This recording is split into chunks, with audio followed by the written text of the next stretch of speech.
Hello everyone and welcome back to the Great Book of Grudges. My name is Nathan and we finally have news on Total War Warhammer 3. Yep, it's been a lot of Pharaoh all the time, but we have a developer update.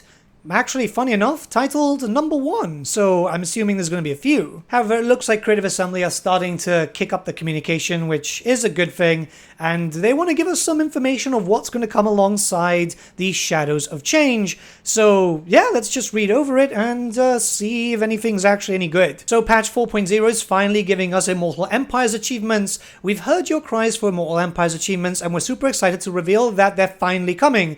We completely agree that they're a great way to track progress, as well as encouraging players to tackle different races they might have otherwise overlooked. What are we doing? Each playable race from Total War Warhammer 1 and 2 and Chaos Dwarfs are receiving 2 achievements, one for completing the Immortal Empires campaign and one for completing the campaign on Legendary. These achievements will pop up once you've met your long victory conditions. Okay, simply one of those basic ones, short campaign victory, long campaign victory, but I think that's a start. It definitely does add in for more incentive to play through Immortal Empires, which I think is good. It doesn't have to be stylized. It would be nice if eventually through DLCs we did get some stylized types of stuff, like, you know, like Cafe has build something in Wei Jin and stuff. But hey, basic achievements, I think people can be happy about it. I know there's going to be people that's going to be pissed off regardless, but yeah, let's move on. Next section is, where are we at? We are currently testing these achievements on our end to make sure that they work smoothly. Well, let's hope. Tyrion Sunfang.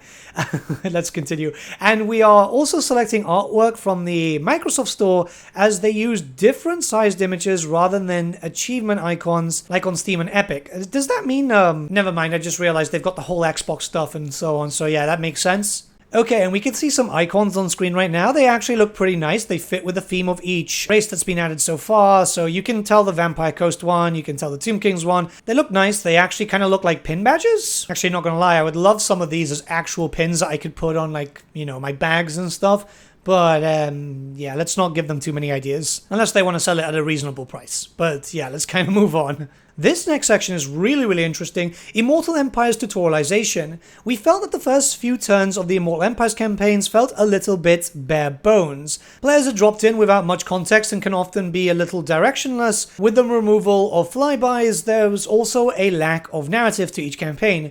What are we doing? Campaigns now start with missions, okay, guiding you to attack the starting enemy army, capture the enemy settlement, etc. Currently, they are mostly shared across all factions, but over time we make them more bespoke, adding in narrative, and even specific tutorials for unique faction features when necessary. Okay, that's pretty cool. I kind of like that because there's a lot of players that are coming in. Keep in mind, there's a lot of stuff, you know, the sales kind of add to more player base. It's been something that we've noticed recently. There's actually a few new players coming into the scene thanks to the Steam Summer Sale. So yeah, I'm happy about this. It'll be good for the newbies. It's always good to get new players. And where are we at? These are ready for all Immortal Empires campaigns. Over time, we can expand this feature, so please keep us posted on what you'd like us to consider when making campaigns more friendly to newcomers. Awesome. Yeah, big fan of this. Very happy. The next section is battle difficulty settings. We've received a lot of feedback about how the battle AI can be seen as cheating on higher difficulty levels as they get a lot of bonuses to specific stats. The difficulty options are quite rigid, and we know that some players want harder challenge from the AI without them simply receiving bonuses to specific stats that make them harder to counter. We're always looking to make improvements to the battle AI, whether that's fixing bugs or extending it, and this is another step on that journey. What are we doing? We are adding an additional slider to the battle difficulty setting to control the bonuses that the AI receives to specific stats, separating this from the chosen difficulty. This will be available in both campaign and custom battles. This will give the player a much finer degree of control over the AI that they fight against, and allows for a more customizable, nuanced experience should the player choose to do so. This is great. I'm very happy about this. More campaign functionality, more just allowing for a sandbox experience, allowing you to tweak as much as you want. This is fantastic. I'm very happy, and it says there that it's already ready to roll and fully functional. This is something that I've been dying for a Total War experience for a long time. Not just for the Warhammer games, but also it would be great for the historicals. We know we're kind of getting that for Pharaoh, but like the more customability, the better. One thing that I've always wanted is basically having the same amount of options that Crusader Kings has, for example, allowing players to completely tailor their campaign experience for something that they like the most.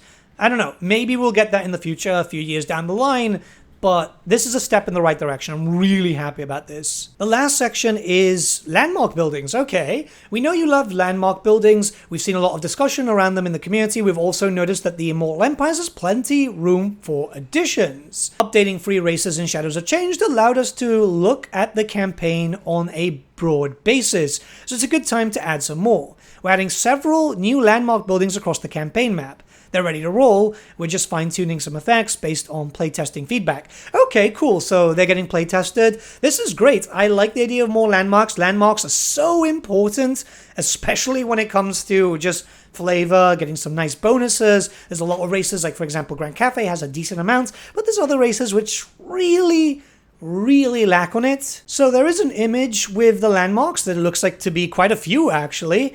The only problem is the quality is very potato cam. Some of them are labeled for cafe, some of them are labeled for Sinesh, I guess. Yeah, there's a Sinesh marking there. There's a Kislev one. There's a few, so it's going to affect a few races. I'm assuming the special monolith or the Bloody Hand is probably going to be for the Warriors of Chaos, but also would be used for the Beastmen, because it kind of has that Beastmen feel. Yeah, I'm happy about this. The more that they add in, the better. It looks like they're going to focus on a few different things. I feel like this is a step in the right direction, and yeah, more landmarks overall. If every patch is going to start updating landmarks, that's going to be a great thing for everyone. There are a few races which could do with more. It's a few that haven't been transferred over from Mortal Empires just yet, which is a bit odd. But yeah, the more that we can see, the better. This is going to be great to allow for a better experience, give you a reason to play those factions again with some nice new bonuses. I'm actually fairly surprised that Creative Assembly decided to drop some news on the patch, considering that we're in the middle of a Pharaoh push. And yes, I know a lot of you guys watching my content don't really like the idea of Pharaoh, but it's not really going to affect us as a separate team. I think that this is good though. Some communication like this, some dev updates would be very good, just in general. Because, let's be honest, communication is very important. It's also the fact that, yeah, there's a few issues with the game, so seeing that they're actually getting tackled, well, you never know, because there's a lot of things that say that they're getting fixed and then they don't end up fixed. But just knowing that they're looking at stuff is better than nothing. I think that this is obviously going to keep people a little bit more optimistic about the future. Believe me, it's not just you guys, it's me too. I would love for more communication, and this is obviously something that we need more. So hopefully it's well received. Hopefully this means that Creative Assembly will make this a more consistent thing. But let me know what you guys think about this news in the comments below. Let's start a bit of a discussion. I'll see you all again very soon. Have a good day, guys. I'm going to the beach.